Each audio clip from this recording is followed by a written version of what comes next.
सोम ने सम्राट के खिलाफ एक झूठा सच आम्रपाली के सामने कहा था ताकि वो विवाह करने से मना कर दे, लेकिन आम्रपाली का हृदय ये स्वीकार नहीं कर रहा था कि सम्राट गलत है। इसलिए काफी देर तक सोचने के बाद आम्रपाली ने सम्राट से कहा, क्षमा कीजिएगा सम्राट, लेकिन जब तक सोम ये सिद्ध नहीं कर देता कि आप उसके पिता हैं, हम आपसे विवाह नहीं कर पाएंगे। ये सुनकर सम्राट के चेहरे का रंग उतर गया। उन्होंने कहा, आम्रपाली, जो सच है ही नहीं आप उस पर यकीन कर रही हैं। तो आम्रपाली ने कहा, हम सोम पर भी यकीन नहीं कर रहे हैं, इसलिए हम उसे अवसर दे रहे हैं सम्राट, समझने की कोशिश कीजिए। सम्राट बिंबिसार सोम से बहुत ज्यादा क्रोधित थे। उन्होंने घूरते हुए सोम को सिर से लेकर पांव तक देखा और दांत पीसते हुए कहा, ठीक है, इसे जो सिद्ध करना है करके दिखाए, क्योंकि जो है ही नहीं उसे ये कभी सिद्ध ही नहीं कर पाएगा। इसके बाद सम्राट तुरंत उस कक्ष के बाहर निकल गए। आम्रपाली सम्राट को रोकना चाहती थी, लेकिन सम्राट ने उसकी एक भी न सुनी और वो वहां से चले गए। सोम कुटिल मुस्कान से सम्राट को जाते हुए देख रहा था। जैसे ही सम्राट ने आम्रपाली का द्वार पार किया, सोम ने तुरंत चतुराई दिखाई और आम्रपाली से कहा, बहुत बहुत धन्यवाद आम्रपाली, हमें एक अवसर देने के लिए। हमें खुद भी यकीन नहीं था कि सम्राट हमारे पिता हो सकते हैं, लेकिन हमारी माँ के साथ जो भी कुछ हुआ वो हम कभी नहीं भूल सकते, और उसके जिम्मेदार सिर्फ और सिर्फ सम्राट है। आम्रपाली का ध्यान सोम की बातों पर नहीं था, वो बस मायूस होकर बैठी थी। तब सोम आम्रपाली का ध्यान अपनी तरफ खींचते हुए कहता है, हाँ आम्रपाली, हम आपको सच तो नहीं बताना चाहते थे, लेकिन सम्राट ने जो हमारे साथ किया है, हमारी माँ के साथ किया, हम नहीं चाहते वो आपके साथ भी हो। ये बोलकर सोम रुका और उसके बाद अपने शब्दों में नरमी लाते हुए कहता है, हमें कभी भी हमारे पिता का नाम नहीं मिला। जिस दिन पता चला कि सम्राट हमारे पिता हैं, हमारी उम्मीदें जाग उठी, लेकिन फिर डर लगने लगा कि जो हमारी माँ के साथ हुआ वो आपके साथ ना हो जाए, इसलिए हमें सच बताना पड़ा। आम्रपाली ने सोम से कहा, सोम, यदि तुमने साबित कर दिया कि सम्राट ही तुम्हारे पिता हैं तो हम वचन देते हैं, सम्राट तुम्हें अपना पुत्र अवश्य स्वीकार करेंगे। ऐसा कहते हुए आम्रपाली का हृदय कांप रहा था, वो भी डर रही थी। सोम आम्रपाली से कुछ कहना चाहता था, लेकिन आम्रपाली ने उसे आगे कहने का मौका ही नहीं दिया और कहा, अब तुम जा सकते हो। सोम चुपचाप वहां से चला गया। उसके जाते ही आम्रपाली की आंखें डबडबा गईं और देखते ही देखते उसकी आंखों में अश्रु की जलधारा बह पड़ी। सोम आम्रपाली के कक्ष से निकलकर अपने कक्ष में आ गया था। उसके चेहरे पर एक सुकून था। वो बड़े आराम से जाकर अपने बिस्तर पर आराम कर रहा था। दोपहर का वक्त था। तभी एकदम से उसके कक्ष में रानी कौशला देवी ने प्रवेश किया, जो कि उसकी तरफ घृणित नजरों से देख रही थी।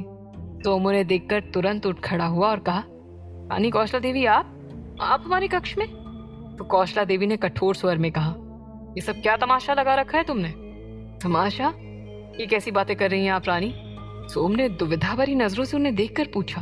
तो रानी कौशला देवी ने कहा, इतने भी अनजान मत बनो, तब पता चल गया है हमें कल रात्रि तुमने क्या क्या झूठ बोले हैं। हम कुछ समझे नहीं रानी कौशला देवी, आप कहना क्या चाहती हैं? सोम को बार बार अनजान बनते हुए देखकर रानी कौशला देवी का क्रोध बढ़ गया। वो भड़कते हुए कहती हैं, इतने अनजान बन रहे हो जैसे कुछ जानते ही नहीं। क्या तुमने आम्रपाली से ये नहीं कहा कि सम्राट के तुम पुत्र हो, जबकि सत्य तो कुछ और ही है? असल में तुम मातंगी और वर्षकार के पुत्र हो। रानी कौशला देवी उसका सच जान चुकी हैं। ये सोचकर, ये सुनकर सोम हैरान था। उसने कहा, हम मातंगी और वर्षकार के पुत्र हैं, ये किसने कहा आपसे? तो रानी कौशला देवी ने जवाब दिया, सुलभा ने। लेकिन तुम हमें बताओ कि तुम ये सब ढोंग क्यों रच रहे हो? सुलभा ने सच बता दिया है। जानकर सोम और भी ज्यादा हैरान था। वो मन ही मन सोचने लगा कि अब यदि रानी कौशला देवी को सच पता ही चल चुका है तो बात सम्राट तक पहुंच जाएगी और फिर उसके सारे किए धरे पर पानी फिर जाएगा। इसलिए उसने बात को संभालने की कोशिश की और कहा, लगता है दासी सुलभा को कुछ भ्रम हुआ है, हम सम्राट के ही पुत्र हैं। फिर झूठ बोल रहे हो तुम। यदि तुम वर्षकार के पुत्र नहीं होते तो उस दिन उसके घर क्यों गए थे तुम? कौशला देवी ने सीधे सीधे सवाल कर दिया। ये सुनकर सोम भी चुप ना बैठा। उसने भी सटीक जवाब देते हुए कहा, तो मैं ये पता लगाने गया था कि आखिर मेरी माँ के साथ ऐसा क्या हुआ था जो उन्हें वर्षकार के साथ भागना पड़ा। सोम की बात सुनकर कौशला देवी ने कहा, जिस तरह तुम्हारी माँ चालाक थी तुम भी उसी तरह चालाक हो, लेकिन हम आम्रपाली नहीं जो तुम्हारी बातों में आ जाए। सच सच बताओ, क्या चाहते हो तुम? रानी कौशला देवी अब उग्र होने लगी थी। तब सोम ने भी साधारण और सरल शब्दों में जवाब दिया। रानी कौशला देवी, हम सिर्फ एक ही बात जानते हैं और एक ही बात चाहते हैं, और वो ये कि सम्राट हमारे पिता हैं और उन्हें हमें स्वीकार करना ही होगा। जिसे जो करना है वो कर ले, लेकिन हम इस महल से अब कहीं नहीं जाने वाले। सोम की आंखों में दृढ़ता देखकर रानी कौशला देवी का विश्वास भी एक पल के लिए डगमगा गया था। उन्होंने मनी मन कहा, क्या ये सच में सम्राट का पुत्र है? लेकिन ऐसा कैसे हो सकता है? जब मातंगी गर्भवती हुई थी तब हम इसी महल में थे। सोम सम्राट का नाम चाहता है।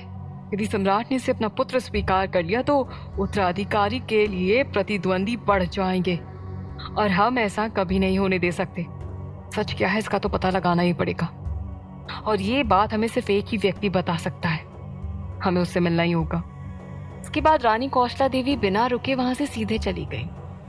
एक तरफ सोम ने रानी कौशला देवी को उलझन में डाल दिया था, तो दूसरी तरफ सम्राट अपने कक्ष में तैयार होकर बैठे थे और गंभीर मुद्रा में सोम के बारे में सोच रहे थे। उन्हें समझ नहीं आ रहा था कि आखिर सोम इतना बड़ा झूठ क्यों बोल रहा है। क्या वो सच में मातंगी का पुत्र है? उन्होंने निश्चय किया कि वो सुलभा से जाकर बात करेंगे। तभी राजमाता उनके कक्ष में आई। सम्राट को इस तरह चिंतित देखकर उन्होंने कहा, पुत्र क्या हुआ? इतने चिंतित क्यों हो? अब तो सारी समस्याओं का समाधान हो चुका है। राजमाता को देखकर सम्राट अपनी जगह पर खड़े हुए और कहते हैं, बड़ी माँ, कोई गंभीर विषय नहीं है, हम बस किसी के बारे में सोच रहे थे। ये सुनकर राजमाता ने कहा, यदि कोई गंभीर विषय नहीं है तो तुम यहाँ पर क्यों बैठे हो? हमने तुम्हें बताया था ना कि आज कुलगुरु आ रहे हैं तुम्हारे और आम्रपाली की कुंडली मिलान के लिए। वो आ चुके हैं और तुम्हारी प्रतीक्षा भी कर रहे हैं। राजमाता की बात सुनकर सम्राट को आज सुबह की बात याद आ गई। उन्होंने कहा, क्षमा कीजिएगा बड़ी माँ, हम बस अभी आए। राजमाता वहां से चली गई। दूसरी तरफ एक छोटे से दरबार में कुलगुरु अपने भव्य आसन पर विराजमान थे। कुलगुरु के चेहरे पर तेज था, लेकिन बुढ़ापा चरम सीमा पर था। उनके पूरे शरीर में झुर्रियां पड़ चुकी थीं और बाल पूरी तरह से पक चुके थे। उनके शिष्य उनके आसपास खड़े थे और मोर पंखे से बने पंखे से उन्हें हल्की हल्की हवा कर रहे थे। राजमहल की सभी दासियां उनकी सेवा में लगी हुई थीं। उनके पास एक भव्य दीपक जल रहा था और अगरबत्तियों की महक से पूरा दरबार सुगंधित था। उनके स्वागत के लिए तरह तरह के फल रखे गए थे, लेकिन कुलगुरु के हाथ में 2 पत्रिकाएं थीं और उनका खुद का बनाया हुआ पंचांग भी था। वो बड़े ध्यान से उन पत्रिकाओं को पढ़ रहे थे। तभी राजमाता उनके पास आई और आदर भाव से कहती हैं, क्षमा कीजिएगा गुरुदेव, पुत्र बिंबिसार को आने में थोड़ा वक्त है। क्या आप हमें बताएंगे कि इन दोनों की कुंडलियों में सब ठीक तो है ना? कुलगुरु का पूरा ध्यान उन पत्रिकाओं पर था, मानो उन्होंने राजमाता की बात सुनी ही ना हो। तो कभी पत्रिकाएं देखते तो कभी अपना लिखा हुआ पंचांग। इसी तरह काफी वक्त बीत गया, लेकिन गुरुदेव ने कुछ भी नहीं कहा।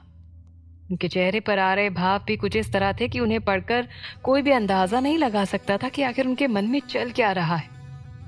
जब गुरुदेव ने पूरी तरह से कुंडली पढ़ ली तो उन्होंने एक गहरी सांस ली और उनसे कुछ दूरी पर दूसरे आसन पर विराजमान राजमाता की तरफ देखकर कहा, हमने दोनों की कुंडली पढ़ ली है। बिंबिसार का भविष्य तो हमने आपको पहले ही बता दिया था कि उनके अपने ही उनके शत्रु बन बैठेंगे, लेकिन इस कन्या का भविष्य कुछ और ही है। आप इन्हें अपने महल में कैसे लेकर आई?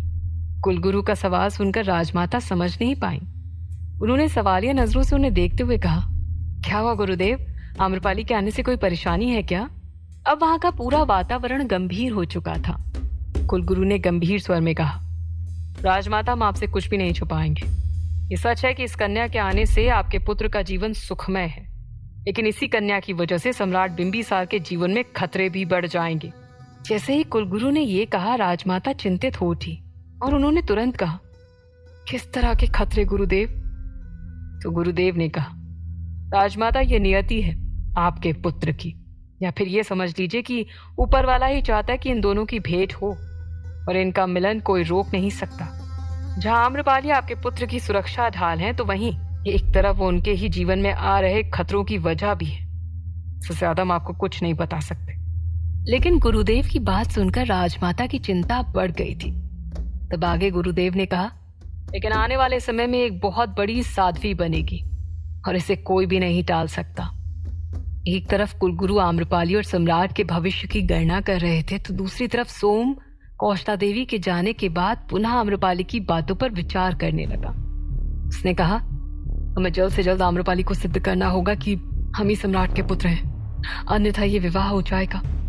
सम्राट को आम्रपाली से दूर करने के लिए हम कुछ भी करने को तैयार हैं, फिर भले ही हमें अपनी माँ के नाम का ही उपयोग क्यों ना करना पड़े। अब इससे पहले और कुछ हो जाए, हमें कुछ बड़ा करना होगा। आम्रपाली ने हमें वचन दिया है, यदि हमने सिद्ध कर दिया तो वो हमें सम्राट के पुत्र होने का नाम दिला कर रहेगी, और ये विवाह नहीं होगा। जो हमारे सारे सच जानती थी, हमने उसे कैद कर दिया है, तो अब कोई और नहीं है जो हमारा सच आम्रपाली को बता सके। सोम अब कुछ बहुत बड़ा करने की सोच रहा था, तो वहीं राजकुमारी मुकुंदा लगातार कोशिश कर रही थी कि किसी तरह वो खुद को छुड़ाकर द्वार तक पहुंच जाए। वो द्वार के नीचे बने छिद्र से बाहर की तरफ देखने की कोशिश कर रही थी, लेकिन कुछ भी समझ नहीं आ रहा था। वो अपने हाथ और पैर खोलने के लिए इधर उधर देख रही थी, लेकिन वो पूरा कमरा खाली था। वहां चारों तरफ सिर्फ धूल ही धूल थी। राजकुमारी मुकुंदा खुद को असहाय महसूस कर रही थी। उन्होंने मन में कहा, किसी भी तरह हमें यहाँ से निकलना होगा, अन्यथा देर ना हो जाए। अवश्य सोम कुछ बड़ा करने का विचार कर रहा है, और हो ना हो उसी ने हमें यहाँ कैद किया है। ये सब सोचते हुए राजकुमारी की नजर खिड़की के पास जा पड़ी, जहाँ पर एक मटका रखा हुआ था। उसे देखकर राजकुमारी को कुछ याद आया और उन्होंने एक योजना बनाई, और फिर वो उस तरफ जाने लगी। इसी दौरान रानी कौशला देवी त्रिलोक सिंह से मिली और उसे सोम पर नजर रखने का बोलकर महल से छुपकर बाहर जाने लगी। एक तरफ रानी कौशला देवी और सोम अपनी अपनी योजनाओं को आगे बढ़ा रहे थे, तो दूसरी तरफ गुरुदेव जब आम्रपाली और सम्राट की कुंडली के बारे में राजमाता को बता रहे थे, तभी सम्राट बिंबिसार ने उस दरबार में प्रवेश किया। गुरुदेव के सामने सिर झुकाकर प्रणाम करते हुए कहा, प्रणाम गुरुदेव, क्षमा कीजिएगा, हमने आपकी सारी बातें सुन ली, परंतु हमारे जीवन में क्या खतरा आ रहा है और क्या नहीं, हमें उससे कोई फर्क नहीं पड़ता। हम बस इतना जानते हैं कि जब तक वो हमारे जीवन में है हम खुश हैं, और हमारा भविष्य क्या है हमें नहीं जानना। अब बस हमें ये बताइए कि हमारा और आम्रपाली का विवाह कब हो पाएगा। जैसे ही सम्राट ने ये बात कही, राजमाता ने उनकी बात को बीच में काट दिया और कहा, पुत्र, तुम्हें अभी भी आम्रपाली से विवाह करना है? तुमने सुना ना गुरुदेव ने क्या कहा, उसके आने से तुम्हारे जीवन में खतरे बढ़ जाएंगे और हम तुम्हें संकट में नहीं देख सकते। सम्राट काफी गंभीर नजर आ रहे थे। उन्होंने कहा, परंतु बड़ी माँ, हमें आम्रपाली से विवाह करना ही है। अगले ही पल गुरुदेव ने कहा, सम्राट, आपका और आम्रपाली का विवाह असंभव है। आम्रपाली की कुंडली में विवाह योग है ही नहीं, तो इसके अनुसार आपका विवाह आम्रपाली से कभी नहीं हो सकता। क्या गुरुदेव की बात सत्य साबित होगी? क्या आम्रपाली और सम्राट का विवाह नहीं हो पाएगा? कैसे निकलेगी राजकुमारी सोम की कैद से बाहर?